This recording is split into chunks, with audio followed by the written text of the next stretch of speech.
Good morning. Welcome, everyone. My name is CJ Higley. I'm a partner in Farella's Land Use and Real Estate Group here in San Francisco.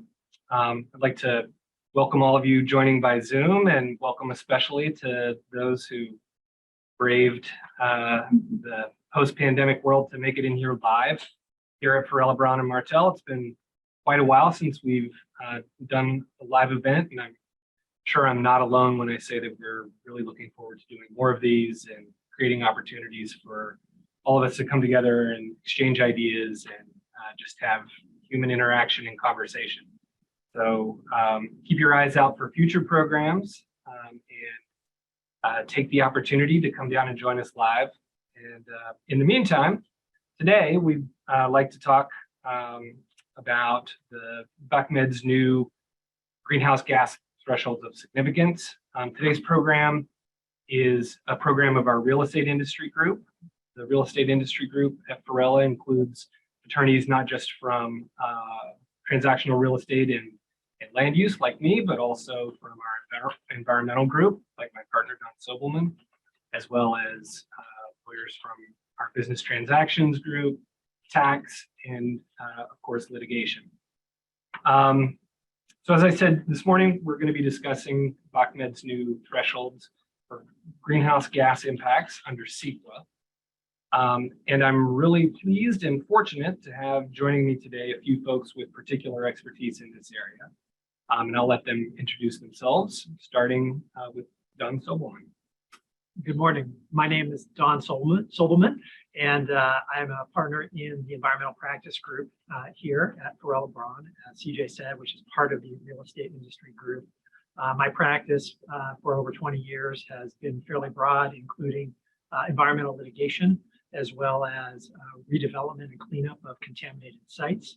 As part of that practice, a large component has been representing both lead agencies as well as project applicants in the CEQA process, and also handling litigation defense on behalf of those entities. Thanks. Michael? Sure. Good morning. My name is Michael Keinath. I'm a principal with Ramboll here in San Francisco. We're an environmental consulting firm. I've been at Ramboll for 19 years doing climate change work, air quality and climate change work for almost that entire period, and working specifically on greenhouse gas and CEQA since 2007, when then Attorney General Brown sued San Bernardino County, one of the first suits. So we've been sort of at the forefront of sort of quantifying and helping both developers and cities interpret greenhouse gas rules and how they apply to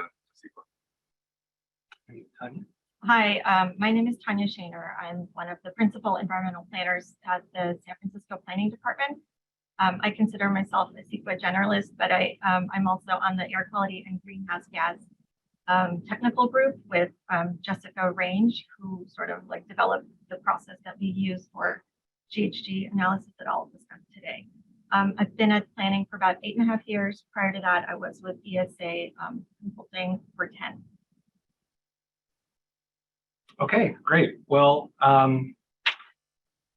why don't we go ahead and get into it? Michael, I thought we should start with you so you can help orient us to the topic and give us some background and sort of the technical lay of the land. Sounds great.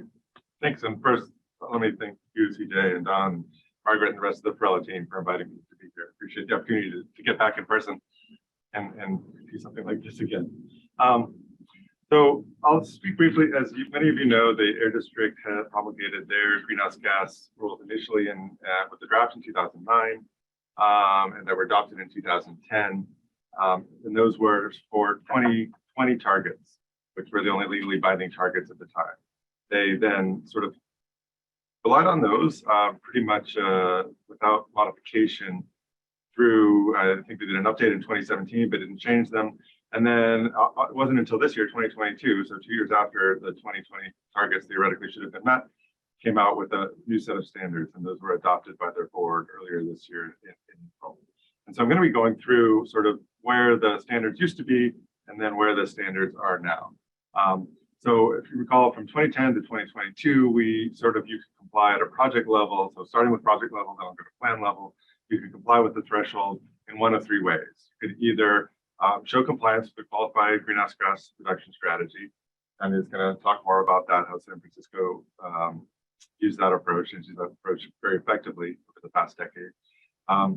The second was a very bright, what we call a bright line threshold, a very de minimis level of the air district determined to be 1,100 metric tons of carbon dioxide equivalents per year. When I say carbon dioxide equivalent, that means not just carbon dioxide, but there are other greenhouse gas pollutants, methane, some hydrocarbons, some hydrofluorocarbons, and things that have different global warming potentials. And so you sort of roll those up using different factors for each of the different compounds to come up with what we call a CO2 equivalent. So that's it's a bright line threshold. If you're below it, you were de minimis, didn't need to do further action. However, that threshold was also very low. It was only 30, 40 units, residential units, a very small, I forget what the square footage on commercial space, but it applied to very few projects. Not used that often.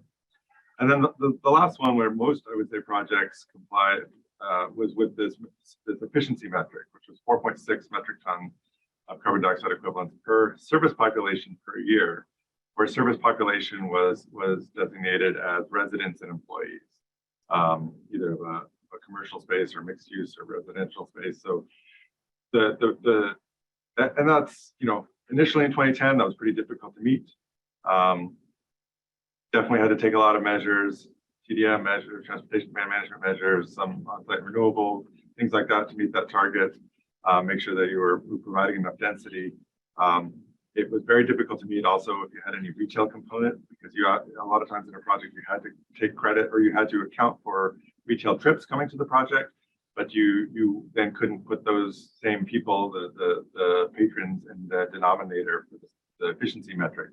You got penalized for being a retail project in a lot of ways. And so it was initially very difficult to meet that. Then by the time with a lot of the state programs, in terms of fuel efficiency standards and renewable portfolio standard and the energy mix and things, by 2020, you basically sort of met it without doing anything. If you had a decent infill project, they sort of sailed through without any further analysis. However, we got into a point where late 2018, 2019, when we had projects that were going to build out past 2020, where do we go? And we didn't have new guidance from the DARE district. So what do we look at in sort of future? And so, they took a while, they took their time, worked with another consulting firm to sort of come up with a bunch of options. And then, so what they then finally adopted this year was a fairly, I'd say, at least computationally or analytically, much more simple approach, sort of a performance-based standard that is probably very much easier to implement in a lot of ways, in a lot of cases, but also very prescriptive and doesn't allow for flexibility for a lot of projects. So just walking through that, basically you can apply with it again using a checklist approach or a either-or menu approach, but there's really only two options. And one is to be, and this is the second option I'm showing here, option B, which is consistent with the local GHG reduction strategy. I'll talk more about what that entails, what that means in a later slide. And Tania will go into much more detail on that in San Francisco. But then if your local jurisdiction lead agency doesn't have a qualified greenhouse gas reduction plan, you can meet it using this basically a two-tier performance standard, which you're focused on building, energy, and transportation. And so building, basically, they're saying it's a blanket prohibition on any natural gas infrastructure. So all electric buildings, no potential for natural gas. There's some nuance here. They're picking up some of the energy requirements for the energy section of not wasteful energy, but for the most part in California, we have Title 24 standards and the renewable portfolio standard on the energy mix that keep us well within those thresholds. So it really is basically just saying no natural gas. It must be 100% electric, and not even with a plan to phase it out. They were very adamant. There were a number of conversations, public meetings when they were promulgating these. They were very adamant that this is what's necessary to future-proof the projects. Because once you put in the infrastructure, there's very little way that you're going to stop using it over time. So it's really making sure that no infrastructure is installed. So that's a pretty hard line that they took on this. And the second is transportation. And this is where I think they've actually streamlined things quite a bit and made it probably a lot easier for projects to comply because they're already having to do a transportation efficiency analysis for the transportation section of the EIR. And so basically, they just adopted those standards. So if you meet the transportation efficiency metrics under SB 743, then by definition you sort of meet this transportation requirement in their threshold. Now, obviously, there's and I think Don will probably talk more about this. There's a fight that brings the fight maybe to transportation more than it does on greenhouse gases, but there is actually, from a analytical perspective, it really streamlines our analysis. And then lastly, another thing on transportation is they are requiring infrastructure, sort of the voluntary under building standards. There's sort of voluntary requirements for EV electric vehicle charging infrastructure, and so those are brought in. So there is a requirement to put in some level of, at least if you're not putting chargers themselves, but at least infrastructure to accommodate charging, on-site charging. And so that's another thing that's probably above and beyond sort of what you would normally have to do by code, but a pretty nominal increase to sort of show that you comply. I think this overall probably good news for most projects, not really good news for consultants because we don't really have that much work to do anymore, at least in terms of quantification. But definitely, I think a kind of a smart or an interesting approach to sort of streamline, at least for certain types of projects, high density infill projects, it sort of can streamline the approach. Stepping back at sort of the plan level, if you're doing a broader plan, they also have sort of a menu approach. Before it was basically from 2010 to 2022, it was compliance with the strategy or a different service population metric that was a little bit less stringent than the project level, 6.6 metric tons per person per year. They've walked away from that and again gone to two sort of performance standards. One is the same as being consistent with a qualified GHG strategy, but the second is probably a little bit more vague and potentially very difficult to meet because it has to meet the state's goals of reducing by 40% by 2030, and then it talked about, and this is prior to AB 1246 that was passed last Friday, signed by the governor last Friday. So before that requires a binding threshold in 2045. We didn't have that when this was put out in April, and so they said there was carbon neutrality by 2045. And for any plan, for any lead agency to sort of take that on their own without sort of having commitment from their resources board and all the other programs at the state that are happening at the state level is very difficult to do. So I think that it's a pretty high bar that was put here, and potentially might be fairly realistic in the long term, but in the next until the Air Resources Board comes up with their new scoping plan that shows us how we get to that 2045 target. As a state, I think it's going to be very difficult for individual jurisdictions to come up with a plan level analysis that meets this by itself. So I think that at the plan level, it might be a little bit more problematic going forward. Just sort of to provide a little bit of context, sort of how it might be fairly easy to meet some of these standards in jurisdictions. So far, we did a quick survey of communities in the Bay Area. So far, 43 cities have adopted all electric codes for building codes for most of their projects. So, that by definition, well, if they do not allow for any exceptions to that, by definition meets their district threshold. However, all the cities on the left, in the white, those actually do allow exemptions, whether for culinary use, for life sciences use, for public safety facilities, or certain things. Even if you complied with code, those jurisdictions, you might not meet the Bay Area standard. Now, on the right, in the blue, there are 11 cities that do not allow for these off-ramps. So these are 100%, or jurisdictions, not just cities, but these allow or require 100% electric, 100% carbon-free. And so these, I think by definition, should meet their district threshold, but we haven't necessarily seen that put to the test in all these jurisdictions. I think this will be interesting because San Francisco, we can talk with Tania later. San Francisco code does have an off-ramp. And so there'll be discussion about how that'll play into meeting the threshold going forward. Just quickly, I think on the one of the last is I talked a little bit about the greenhouse gas reduction strategies, and that's one of the menu of ways that you can meet these. And so the Air District did provide guidelines on what a qualified greenhouse gas reduction strategy is. And so basically, I stated this earlier in the top left. You're saying the climate action plans or greenhouse gas reduction strategies must be 40% below 1990, and the Air District used the term carbon neutral by 2045. AB 1279, as of last week, actually brought in the term net zero, which is slightly different than carbon neutral. Also semantically, I think probably a issue for some legal discussion over time, but there is sort of this potential discrepancy that I think will need to be remedied at some point, because they do have slightly different definitions. And then, the Air District then laid out basically 6, but I paraphrase them into 5 requirements that the GHG reduction strategy needs in order to show that it's qualified under their guidelines. And that's, it needs to quantify existing GHG emissions in a defined geographic area. And once that, you need to identify and provide substantial evidence for what the cumulatively considerable contribution is that to or considerable GHG emissions level is. So basically setting your target, and then where do you come down?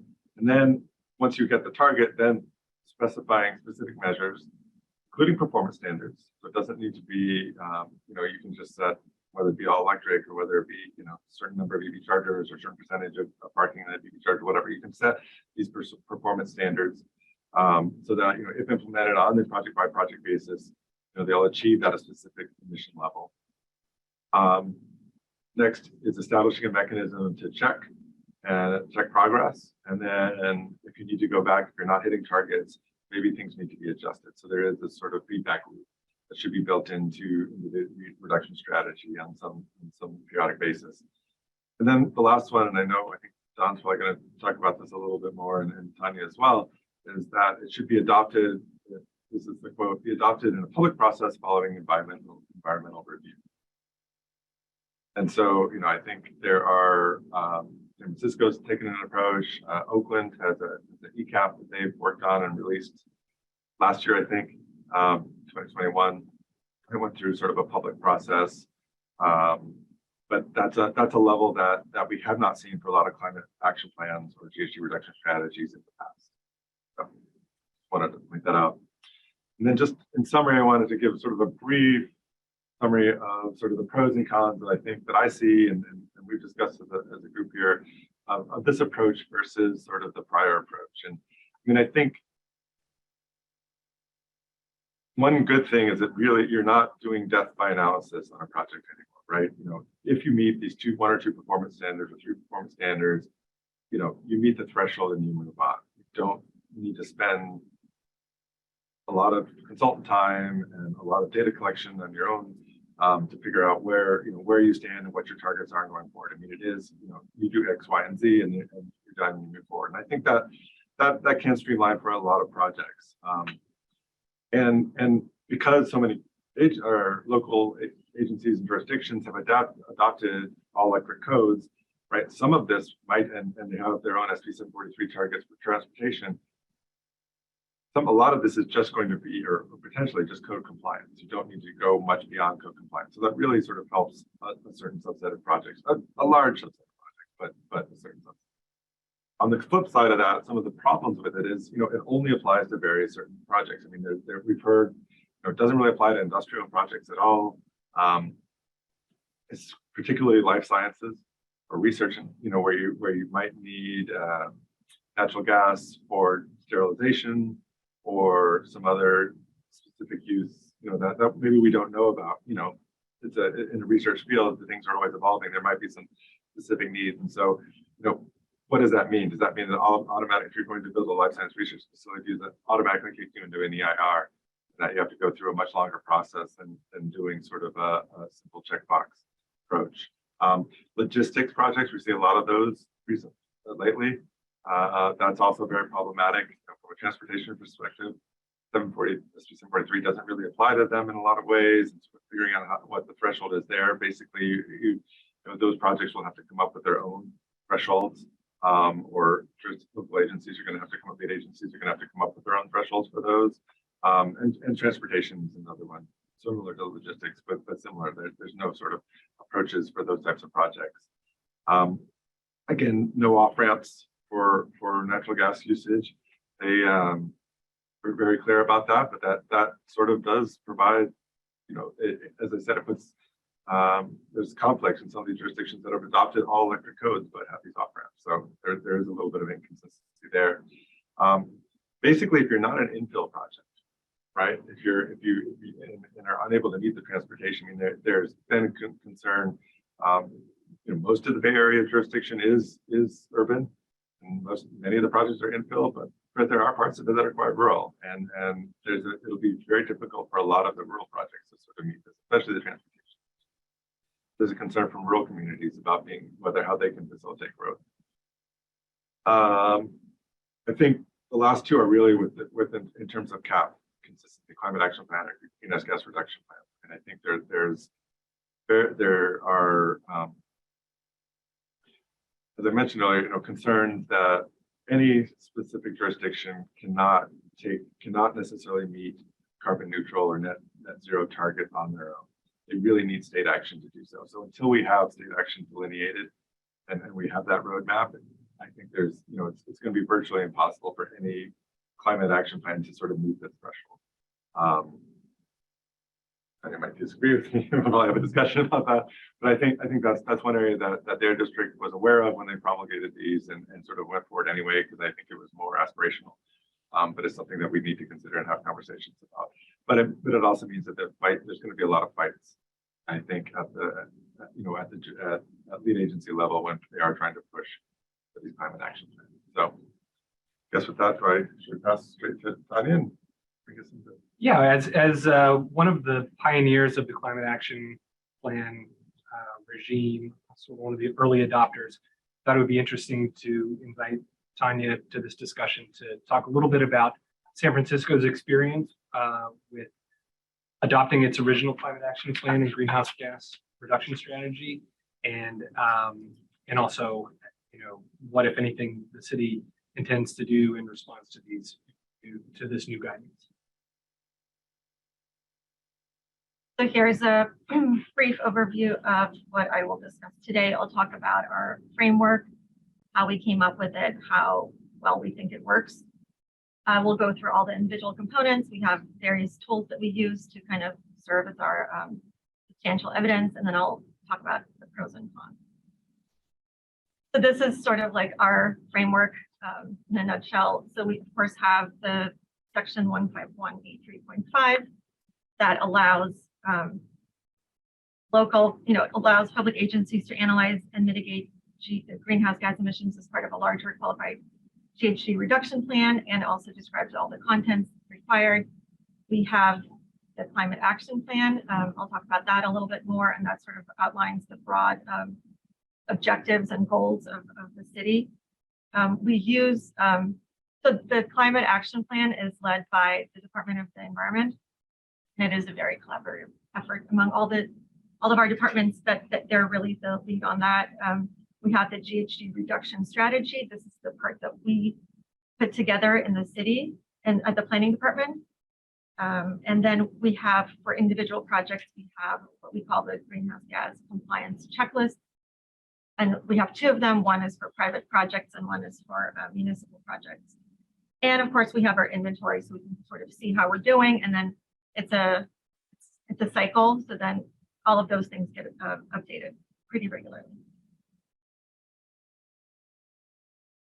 This slide is just to show the reason we've been able to do this in San Francisco is because we've always been either aligned or slightly ahead of the state goals in terms of either reduction emission goals or the time, the targeted year for those reductions. So we've always been either kind of aligned or a little bit ahead of the state.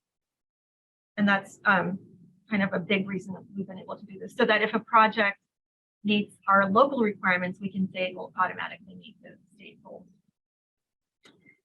This is our brand new climate action plan that was put out at the end of last year. So this is the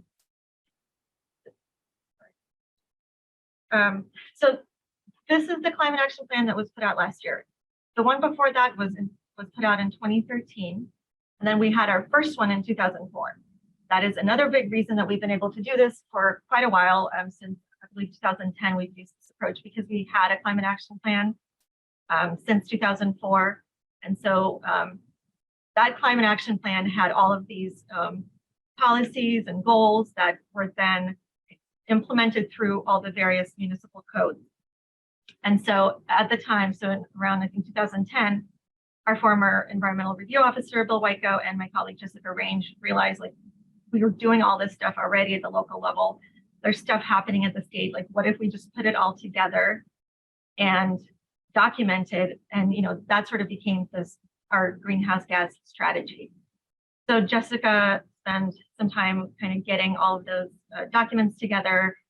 We tracked all of the CEQA that was done for everything. And in San Francisco, some of you may know this, but just about everything we do is discretionary. So just about everything that happens, both at the the project level and at the Board of Supervisors, it all needs CEQA review, however that looks. So all of that was compiled, and Jessica literally delivered like piles of documents to the Air District just to kind of get their review and their kind of take on whether they agree with what we're doing. They looked at it and they actually said that, you know, this makes a lot of sense. So they wrote us a very nice letter that says they kind of support our approach, and I think that letter is cited in like every document that we've put out since. So really the reason for this approach was streamlining and just really leveraging the work that the city had been doing for quite some time. So the climate action plan then is the part of our approach that meets a lot of those CEQA section 151A3.5B1 requirements. It quantifies our GHG emissions, it projects, it talks about how those emissions are tracked. It went through a robust public engagement process, particularly this round. And of course, it has a ton of measures that collectively would allow us to meet this, we think would allow us to meet the state goal. This CAP in particular added a focus on racial equity, environmental justice, climate resilience, public health, and I just transitioned to fossil fuel-free jobs. This is the inventory. This is updated by the Department of the Environment annually. I think the latest year that we have is 2019. I believe the 2020 numbers are going to be released very soon. So they just, this tracks how well we're doing.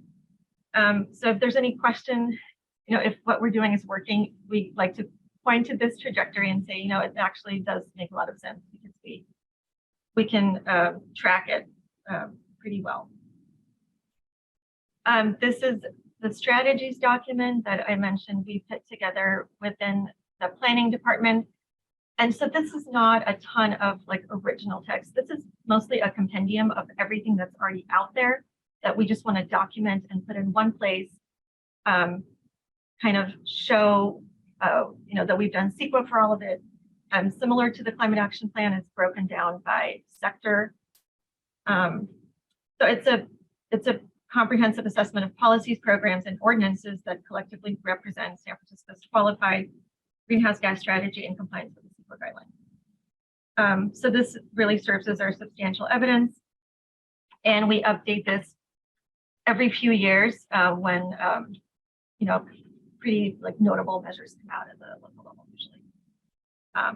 And then lastly, we have our checklist, which you can't see here, but if you would like an example, email me and I can send you one. We have one for municipal projects and we have one for private projects. There's quite a bit of overlap, but there are some notable differences. So these just pull from all the different codes, like the building, the state and local building code, the state and local green building code, the health code, the environment code, public works. anything that we think will affect a private, like an actual development project, we try to put into this checklist. We send this to our sponsors, they review it, and they tell us how they intend to meet these requirements. So we're not, we don't have any additional requirements beyond what they already know they'll be subject to. But what we're asking them is for them to think about these things early on during environmental review, tell us how they intend to meet all of these requirements. And then we, use that as our sort of screening and our substantial evidence for individual projects. These are updated whenever anything that comes out, I would say once or twice a year. So when the all electric ordinance came out, we spent some time updating these. They don't try to include everything from our strategy because it's just, not everything's applicable to development projects, but we certainly try to capture all the big ticket items. I also want to say that if most of our projects also go through SB 743 screening, and most of our projects do meet those targets as well. So if we can show that the project complies with this approach and also the other thresholds that the district put out, then we like to do that, the belt and suspenders approach. So some of the benefits, as Michael mentioned, this often results in a streamlined review. It's predictable. We're not asking for a ton more analysis beyond, filling out the checklist. It's been tested in court with the Warriors case, and we think it's an effective way to track our GHG reductions. Some of the drawbacks are, not. So as Michael mentioned, not all uses fit neatly into this approach. When we are faced with one of those projects, we do have to think creatively, often consult with the air district and see what thresholds would make sense in those situations. We also have projects outside of the city boundary that may not be subject to some of the code requirements. So, we kind of have to, there are always those like one-off projects where we have to really look at, do a little bit more analysis and sometimes quantify. We also have individual requirements in the checklist that may not fit a project well. So for example, we had a housing project at USF and they were proposing to remove a bunch of trees that were not street trees, but just trees throughout their project site.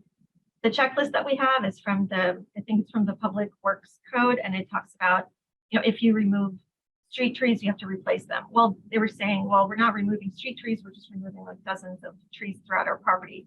So we don't only look at the letter of these requirements, but also the intent. So in this case, because they were removing a lot of trees, we did, I believe, have them replace them, even though they were not street trees. We also sometimes have challenges with just interpreting new regulations for our local use. Our building department, kind of has to figure out how to implement some of these state requirements. It's not always apples to apples. I think Cal Green Tier 2 is a little bit tricky right now for us to figure out. And also the issue, like the idea of waivers, I don't think we've quite tested that that part of it. I don't think we've had any waivers requests, but once someone does have a waiver, our building DBI will have to determine like whether it meets all of the requirements that would allow a waiver. So with that, I will pass it on to Devin. Thanks, Tanya. So my presentation is going to be from the legal side, and that's why I'm batting last, because everyone knows lawyers like to talk a lot, and I could take the whole hour probably boring everyone. But instead, we will talk, hopefully for a short period of time, about an issue that I think probably some people who are attending today are thinking about, which is what if I'm interested in not applying these thresholds? What if I think for my project, I really am looking at applying another threshold? Is that something I can consider at this point? And in particular, I think this issue is going to be of concern for the next, say, 6 to 12 months, as these are now, as these new thresholds are coming in, there's some uncertainty. Projects already perhaps have started environmental review either before or shortly after April when they were approved. I think over time, this may not be as much of an issue, but certainly for the next near term, it will be, perhaps the medium term. So I wanted to discuss pros and cons of potentially looking at other thresholds on the understanding that, generally speaking, with respect to, say, political risk in terms of the CEQA process, in terms of what the public is expecting, as well as your planning commission or a board of supervisors approving a project, as well as legal risk in terms of if you have a project opponent who may challenge you in court. The BACMID thresholds are going to be essentially the gold standard. There's no non-risk situation when it comes to adopting a threshold or not. Someone can always make it a case why perhaps you misapplied it, or maybe another threshold was appropriate. That said, BACMID is the subject matter expert in this area. That is recognized, and so the path of least resistance for any project is generally going to be to apply the BACMID threshold, the new threshold that have just been talked about on this panel. Because BACMID has done a lot of work on this. They have backed it up with an extensive report that was published as part of the approval, providing substantial evidence to support it. And so that will always be the most conservative position for someone looking at it, whether from the lead agency perspective or from the project applicant perspective, would be to apply these thresholds. But I have a project, for example, that I went into environmental review right after this was passed. This is a hotel project. The lead agency does not have a cap. So we were looking at whether or not the project would meet the alternative, which would be no natural gas, was essentially the issue. The BMT was not for this hotel project. But as has been discussed, hotels aren't exactly squarely within these. It is a commercial use in terms of a zoning concept, but hotels aren't your standard commercial project. And this project was originally proposed to have natural gas for cooking in the kitchen, for laundry, on-site laundry, as well as for an emergency generator.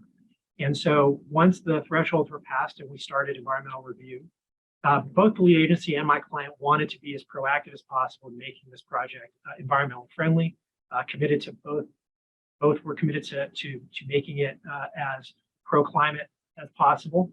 And so we looked at the project, and it turned out my client was able to change the project. We actually changed the kitchen to all electric.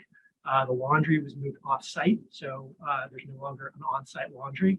And we changed the emergency generator to a diesel generator rather than a gas-fired generator, which poses its own environmental issues. Yeah. But that is being dealt with elsewhere in the CEQA process. Essentially, we were able to change the project to meet the new requirements. That said, there may be those of you who are in the audience today who have projects where it's going to be much harder to do that, especially on the natural gas requirement, or even on the VMT piece of it. It's unclear. So the question becomes, what are the things you should consider when thinking about whether to use another threshold of significance? And so that's why I wanted to run through the issues we ran through, that I ran through with my client and with the lead agency as we were thinking about alternatives before we agreed that we were going to move forward and embrace the new BACMID thresholds. So just a little bit of background. The CEQA guidelines explain what a threshold of significance needs to be. And that is an identifiable quantitative, qualitative, or performance level of a particular environmental effect. Non-compliance with which means the effect will normally be determined to be significant by the agency. And as people who have dealt with CEQA before know, that means you need to prepare an EIR. And that's really the swing, right, for most projects here. EIRs take a lot more time, a lot more effort, they cost a lot more. You want to be below the threshold so you can hopefully avoid having to do an EIR and suffer the consequences that come with that, because you've shown your project will not have a significant impact. The guidelines also say that each public agency is encouraged to develop and publish their own thresholds of significance. And the lead agency is entitled to either have a threshold that's applied across the board as a matter of general policy, or lead agency can develop them on a case-by-case basis. And importantly here, a lead CEQA agency can consider a threshold of significance adopted or recommended by another public agency. That's exactly what we're looking at here, which is your local jurisdictions are looking at BACMID's new thresholds. And for especially ones who do not have a climate action plan, their default is likely going to be to rely on those thresholds rather than try to expend resources developing their own, especially for smaller jurisdictions that have much more limited resources. Importantly, a threshold of significance must be supported by substantial evidence. And this comes in terms of showing the public and showing the decision maker, the planning commissioner, board of supervisors, or wherever else the agency is, that the work's been done to make sure that there's a solid foundation for the threshold that's been developed. And as Tanya mentioned, the city of San Francisco has done a great job of developing that evidence to support their cap so that they have their own guidance. They don't need to rely necessarily on BACMID. The CEQA guidelines just also provide additional information on how to develop a threshold or to approve it, noting that the agency needs to be careful, exercise careful judgment based to the extent possible on scientific and factual data, and that there is no such thing as an ironclad definition of a significant effect. But a threshold of significance may assist lead agencies in determining whether a project may cause a significant impact. And so that advice is a warning to lead agencies, and we've seen this come into play in some cases, especially with litigation, where lead agencies need to be careful that when they develop a threshold of significance of their own, for example, if they haven't considered all possible evidence in developing it, someone can come in late in the day and say, well, you didn't consider X, Y, or Z. And in that case, you can't just turn a blind eye to it. You can't just say, I have a threshold of significance and I'm just going to apply it regardless of what you tell me, because that proves there's no significance. It is the case that the agency has to look at all the evidence in front of it. And it may be that the threshold doesn't always take into account all the evidence, which is again why it's often difficult for lead agencies, especially ones with limited resources, to really develop their own rather than rely on an agency that has subject matter expertise like BACMID. And then when a lead agency does develop a threshold of significance, especially if it's going to be on a project basis, it needs to explain how compliance with the threshold means the project's impacts are less than significant. And that is something, again, that BACMID spent a lot of time doing in its report that justifies its threshold. It's something that any lead agency would have to do if it were going to have an alternative.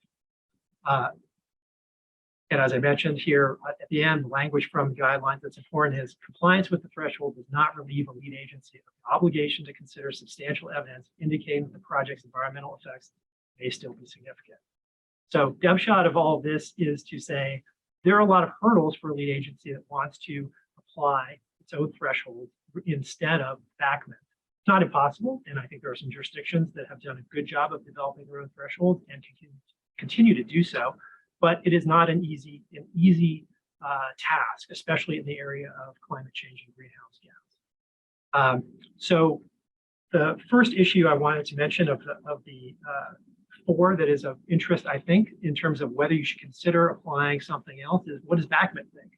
And the justification report that BACMID issued as part of its approval states that it recommends that its new threshold of significance be used by public agencies to comply with CEQA. And they actually say this, we are the subject matter expert, and that's why we think you should apply these lead agencies.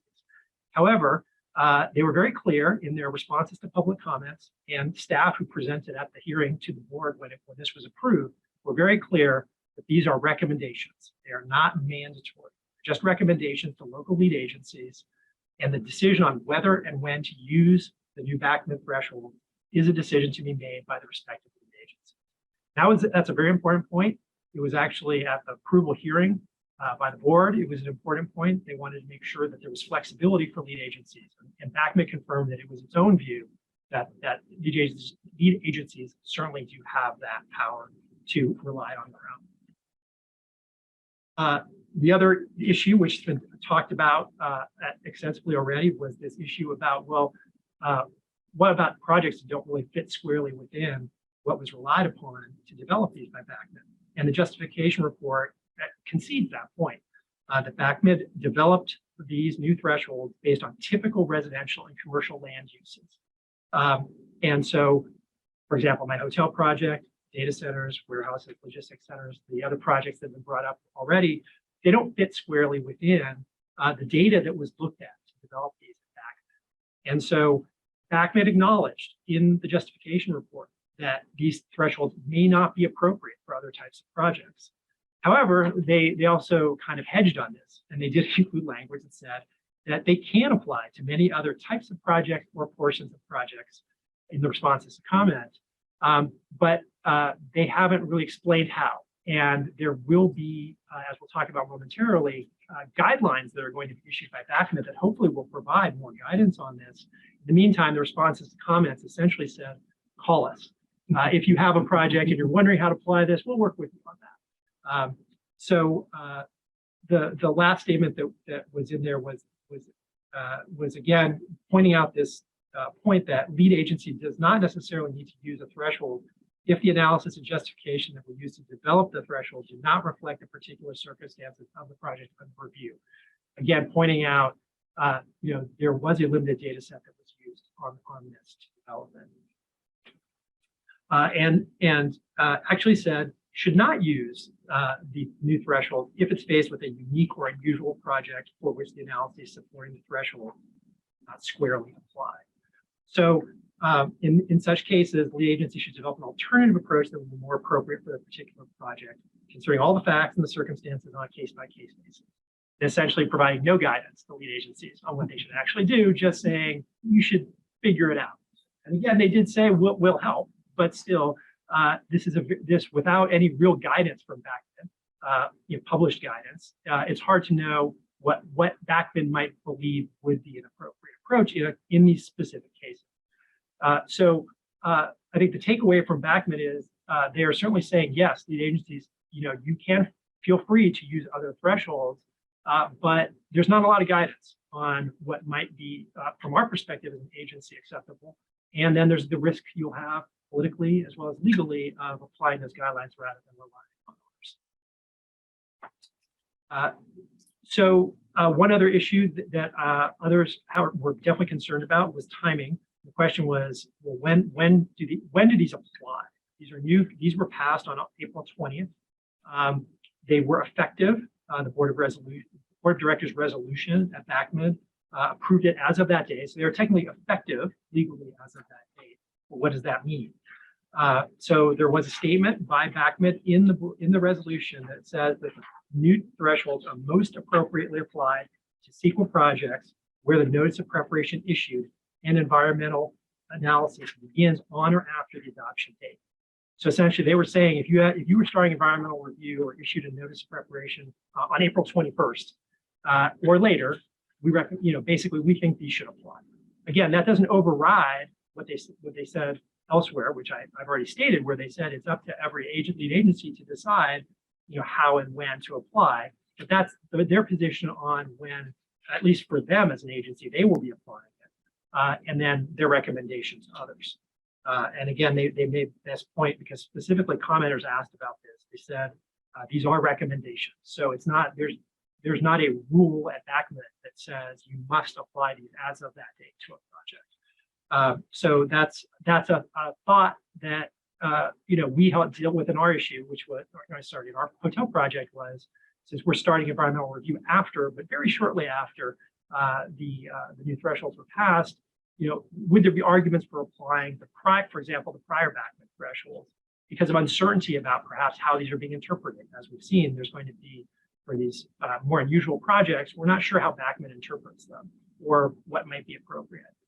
And ultimately, we decided that in that project, avoiding that uncertainty was of great benefit as well as being environmentally beneficial. So that's going to be a question, which is anybody who is going to use a different threshold for a project that started environmental review after April 20th, there's going to be a higher level, presumably, of inquiry into why they did it, both from the public, from the approving body, as well as from a potential project challenger.